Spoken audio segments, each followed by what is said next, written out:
As a nursery operator of coffee, I make sure that the coffee we produce are of the best quality by getting the best quality seed. We are satisfied by Uganda Coffee Development Authority and officials from the Ministry of Agriculture. Having selected your certified seed, the next step is how you are going to plant this seed in the nursery bed. The selection of the site is also very important. In a sense, there has to be more or less a level ground, not on the slope. Then the soil must be fertile soil so that the seed germinates very well. When I'm measuring the width of my seed bed, I only use farmer's measurements because this part, like this one, is roughly 30 centimeters or 1 foot. So when I do them 3 times, I'm roughly having my own meter. So that is the width which I want my seed bed to be. I'm making simple trenches where I'm going to plant the seed.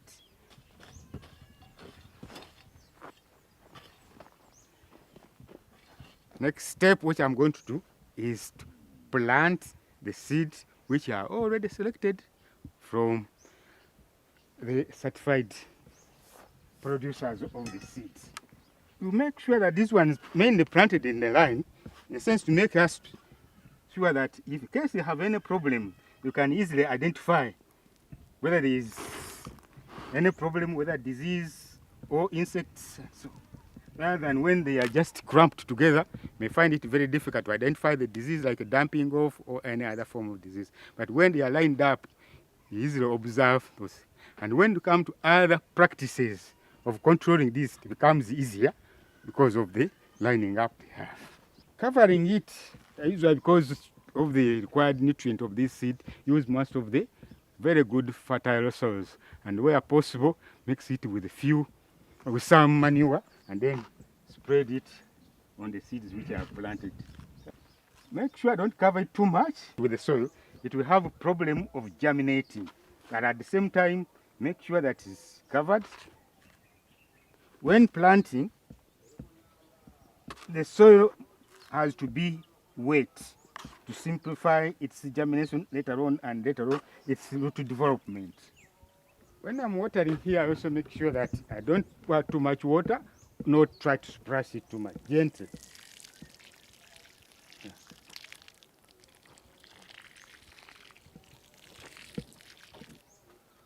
After making the first trench and planting it, you move the second one, and the second one should be at least a foot from the first one. Again, this gap helps us to manage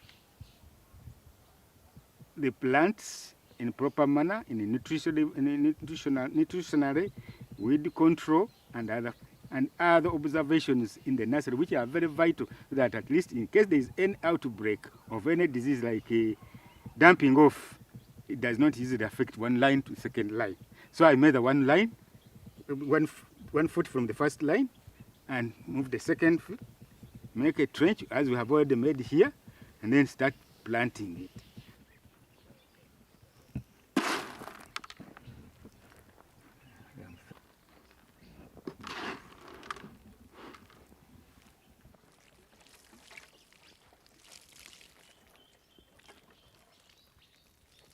After planting the seed and watering it, you need to make sure that the soil is kept moist. We keep the soil moist by mulching with dry grass. This will not only help in keeping the soil moisture down, but will also help in reducing the weeds which might have germinated during that process, and also reduce the temperature.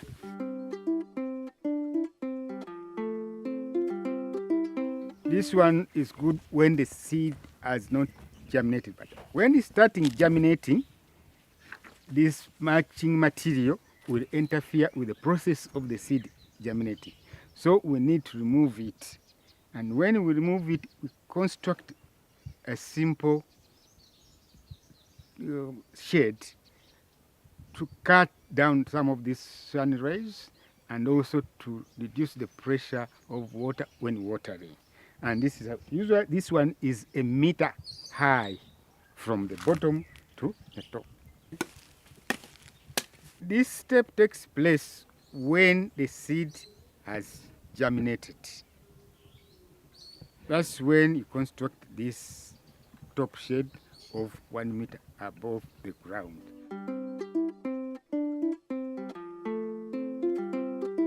Since water is one of the most important inputs for a nursery, here we have to make sure that this nursery bed has enough moisture all the time. This one follows a watering regime, and this one is usually indicated by look and the touch of the soil. You pick the soil like this one, you squeeze it. If it makes a simple clump without any water oozing out, it means it is the right water in that soil. You pick it up like this one, you try to squeeze it. When you open and it falls apart, it indicates that that soil needs water.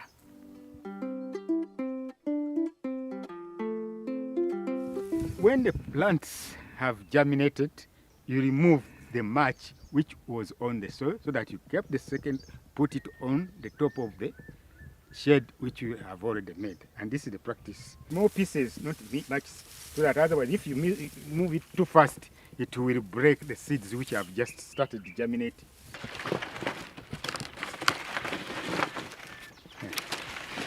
When we are watering these plants which have already germinated, we water it from the top of the shed like this, and then the water trickles down gently to the plants.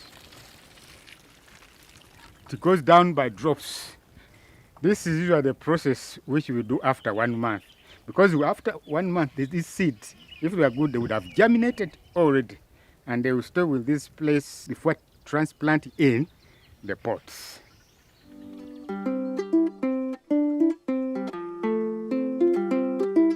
To get healthy plantlets, you have to have good soil, and here you tend to have black forest soils, which is relatively fertile and will help these plants to grow well. Before we bring these pots in the lines, we have to fill them with the soils, but the size varies, but the best one should be 4 inches by 6, especially with the seeds. Then also these pots have to have some holes, which will help water to come out when we are doing the watering, because accidentally we put in too much water, and if there are no holes, the plant will get waterlogged. For the benefit and quick growth of the plants, this soil has to be fertile, and where it is not fertile, mix it with some form of manure, especially the cow dung manure will help a lot. And where it may not be available, very little DAP, the ammonium phosphate, may help you to develop the roots much faster. When the plantlets are ready to be planted in the pots, we first arrange the pots in an organized manner, either in columns.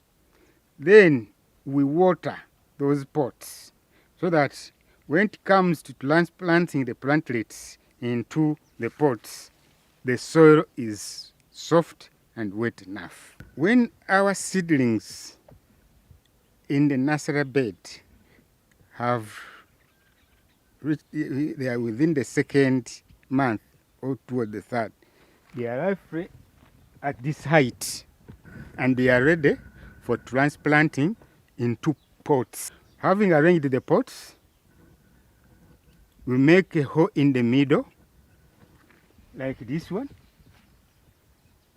If you are 2 people, 1 person goes on making holes out. Then the second person comes with a seed, like this one. If this taproot is too long, decap it with your finger to avoid this taproot bending when you plant it, when you have not decapped it. But when decap it, as the plant grows, it forces its taproot downwards and in a straight manner. So you have now decapped it. Now I press it in the middle of the hole. When I pressed it, making sure that the roots are down, then I squeeze the soil a bit. Make sure that these roots are not left hanging. They are in contact with the soil. That's a very serious point to note, because if you make bigger hole and simply put the plant without squeezing it, the rate of survival are likely to be little. With the watering regime, in the first week it has been more frequent, in the sense that young plant requires much nutrient, and then it has not also hardened it. This water will help in two aspects. First, for the nutritional element, to have more moisture. Then secondly, in controlling the temperature. And usually this watering is best done to have good effect either very early in the morning or late in the evening. And the frequency of watering will depend on the season. But when they are still young, usually have at least every 2-3 days. As they grow older, regime changes. And when you are about to go to them, for them to go in the field, then they go into the stage of hardening them. You gradually subject them to harder environment so that they get accustomed to the field conditions.